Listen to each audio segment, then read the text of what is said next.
Welcome to Islamic Society. بسم اللہ الرحمن الرحیم۔ السلام علیکم پیارے دوستو، آج ہم ایک ایسی عظیم ہستی کے بارے میں بات کریں گے جن کی وجہ سے اس دنیا میں جاہلیت ختم ہوئی اور ان سے متعلقہ واقعات کو پوری تاریخ انسانی میں ایک خاص اہمیت حاصل ہے، کیونکہ آپ صلی اللہ علیہ وآلہ وسلم کی پیدائش نے دنیا کی تاریخ کا رخ بدل دیا اور اللہ کی آخری اور کامل ہدایت دنیا میں پہنچائی گئی۔ آپ صلی اللہ علیہ وآلہ وسلم کی ولادت کے بارے میں تفصیل جاننا ایمان کی تقویت اور آپ صلی اللہ علیہ وآلہ وسلم سے محبت کو مزید بڑھانے کا باعث بنتا ہے۔ حضرت محمد صلی اللہ علیہ وآلہ وسلم کے والد کا نام حضرت عبداللہ بن عبد المطلب تھا اور آپ صلی اللہ علیہ وآلہ وسلم کی والدہ کا نام حضرت آمنہ تھا۔ حضرت عبداللہ اپنے والد حضرت عبد المطلب کے سب سے عزیز اور محبوب بیٹے تھے۔ حضرت عبداللہ کی شادی حضرت آمنہ سے ہوئی، جو قبیلہ قریش کی معزز خاندان سے تعلق رکھتی تھی اور ان کا شمار اپنے قبیلے کی خوبصورت اور باوقار خواتین میں ہوتا تھا۔ حضرت عبداللہ کا انتقال حضرت محمد صلی اللہ علیہ وآلہ وسلم کی ولادت سے کچھ ماہ قبل ہو چکا تھا، اس لیے آپ صلی اللہ علیہ وآلہ وسلم یتیم پیدا ہوئے۔ نبی صلی اللہ علیہ وآلہ وسلم کی پیدائش سے چند ماہ قبل عرب میں ایک عظیم واقعہ پیش آیا جسے عام الفیل کے نام سے جانا جاتا ہے۔ ابرہ، جو یمن کا گورنر تھا، خانہ کعبہ کو منہدم کرنے کا ارادہ کیا اور اس کے لیے ایک بڑی فوج تیار کی جس میں ہاتھی بھی شامل تھے۔ جب وہ مکہ مکرمہ کے قریب پہنچا تو اللہ تعالیٰ نے اپنی قدرت سے آسمان سے پرندے بھیجے جو ان پر سنگریزیں برساتے رہے اور ابرہ کا لشکر تباہ ہو گیا۔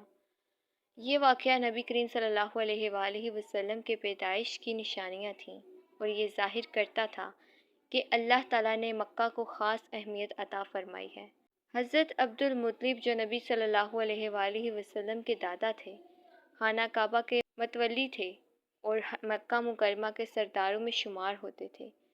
جب آپ کو ابرہ کے حملے کا پتہ چلا، آپ خانہ کعبہ کے دروازے پر آئے اور اللہ کے حضور دعا کی کہ وہ اپنے گھر کی حفاظت فرمائیں۔ ان کی دعائیں قبول ہوئیں اور اللہ نے اپنے گھر کو محفوظ رکھا۔ اس واقعے نے مکہ کے لوگوں پر حضرت عبد المطلب کا رعب مزید بڑھا دیا اور وہ اللہ کی قدرت پر مزید ایمان لائے۔ حضرت آمنہ ایک باوقار اور نیک خاتون تھیں۔ آپ کا اخلاق، شرافت اور دیانتداری پورے قبیلے میں مشہور تھی۔ آپ کی شادی حضرت عبداللہ سے ہوئی اور جو حضرت عبد المطلب کے سب سے خوبصورت اور نیک سیرت بیٹے تھے۔ حضرت عبداللہ کی وفات حضرت محمد صلی اللہ علیہ وآلہ وسلم کی ولادت سے پہلے ہو گئی تھی اور حضرت آمنہ نے اپنے بیٹے کی بہت محبت اور توجہ کے ساتھ پرورش کی۔ آپ صلی اللہ علیہ وآلہ وسلم کی پیدائش سے قبل حضرت آمنہ کو خواب میں فرشتوں نے آپ صلی اللہ علیہ وآلہ وسلم کی عظمت اور مرتبے کی بشارت دی۔ حضرت آمنہ کو دوران حمل کئی بار خواب میں یہ بشارت دی گئی کہ وہ ایک عظیم ہستی کو جنم دینے والی ہیں۔ ایک رات حضرت آمنہ نے دیکھا کہ ان کے سامنے ایک نور ظاہر ہوا ہے جو زمین سے آسمان تک روشن تھا۔ انہیں بتایا گیا کہ ان کے بطن میں موجود بچہ سید المرسلین ہوگا جو پوری دنیا میں ہدایت کا نور پھیلائے گا۔ حضرت آمنہ نے یہ خواب اپنے قریبی لوگوں کو بتایا اور ان سب نے اس خواب کو ایک نیک فال سمجھا۔ حضرت محمد صلی اللہ علیہ وآلہ وسلم کی پیدائش ایک بابرکت رات میں ہوئی۔ ربیع الاول کی 12 تاریخ تھی اور مکہ مکرمہ میں رات کا وقت تھا جب حضرت آمنہ نے ایک نورانی بچے کو جنم دیا۔ یہ رات معمول سے ہٹ کر تھی کیونکہ اس رات آسمانوں پر ایک عجیب روشنی پھیلی ہوئی تھی۔ حضرت آمنہ نے دیکھا کہ جب نبی صلی اللہ علیہ وآلہ وسلم پیدا ہوئے تو ان کے چہرے سے ایک نور نکلا جس نے مکہ اور اس کے آس پاس کے علاقے کو روشن کر دیا۔